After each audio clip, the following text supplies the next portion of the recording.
मौलाना तहसीन जिलानी साहब के बयानात सुनने के लिए तहसीन जिलानी ऑफिशियल को सब्सक्राइब करें। अब बहुत से लोग कहते हैं कि मैं फ़ुला आमिल के पास गया था, उसने कहा कि आपके ऊपर करा हुआ है, जादू है, जन्नात है।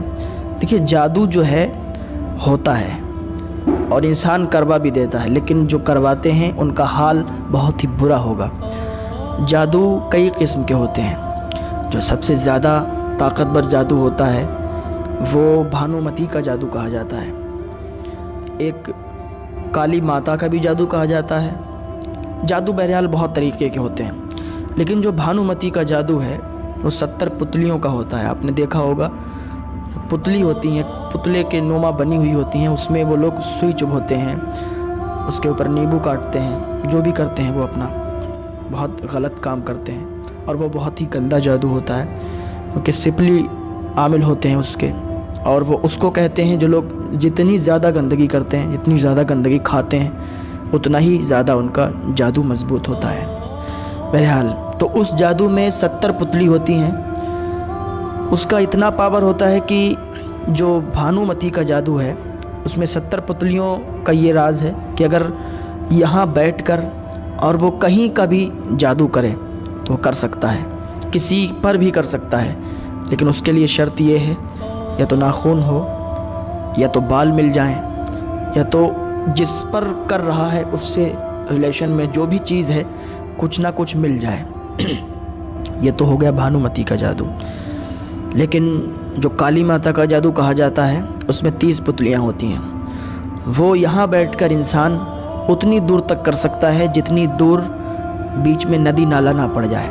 अगर बीच में नदी नाला पड़ गया तो वो जादू वहाँ तक ख़त्म हो जाएगा, वो वहीं तक महदूद रहता है। भानुमती का जादू वो नदी नालों से भी पार कर जाता है, आगे तक, जहाँ तक कर सकता है, जहाँ का इंसान होगा, मतलब जिस पर चाहे कर सकता है। अब जो आप पर जादू किया हुआ है, आप कहते हैं कि मैं फ़ुला के पास गया, तो देखिए, हर आमिल से मत मिलिए और हर आमिल के पास मत जाइए, क्योंकि मैंने बहुत पहले भी बताया था कि हर आमिल एक जैसा नहीं होता है।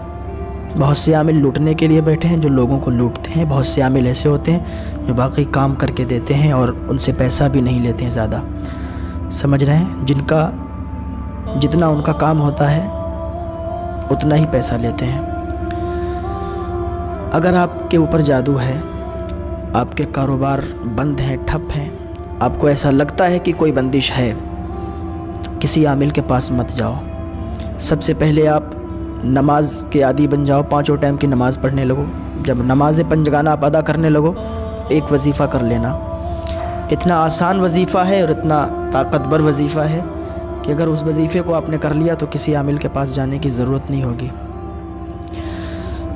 इशा की नमाज के बाद 21 मरतबा कुल अऊज़ु बिरब्बिन नास, यानी ये कुल शरीफ आपको पढ़ना है 21 मरतबा, अव्वल और आखिर 7-7 मरतबा दरूद शरीफ पढ़ के।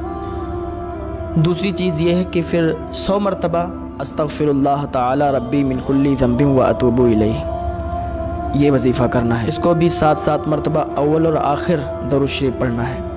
ये 2 वजीफ़े हैं, इशा की नमाज के बाद करो। अगर आपको लगता है कि आपके घर में जादू है, आपके घर में कोई दिक्कत है और उसकी वजह से हमारे कारोबार ठप हैं, रिश्ते नहीं आ रहे हैं, ये जो भी दिक्कत है, ये वजीफ़े 2 वजीफ़े करो। 40 दिन या 41 दिन ये वजीफ़े आप करो। इंशाअल्लाह अल्लाह रब्बुल इज़्ज़त की जानिब से आपको मदद मिलेगी और शिफा हासिल होगी। इनको पढ़ने के बाद अपने ऊपर दम करो और अपने घर वालों पर दम कर दो, और अगर पानी आपके पास हो तो पानी पर दम करके वो पानी रख लो और वो पानी अपने घर वालों को अपने आप पी लो। इंशाअल्लाह अल्लाह रब्बुल इज़्ज़त की जानिब से आपकी मदद होगी और आपको शिफा हासिल होगी।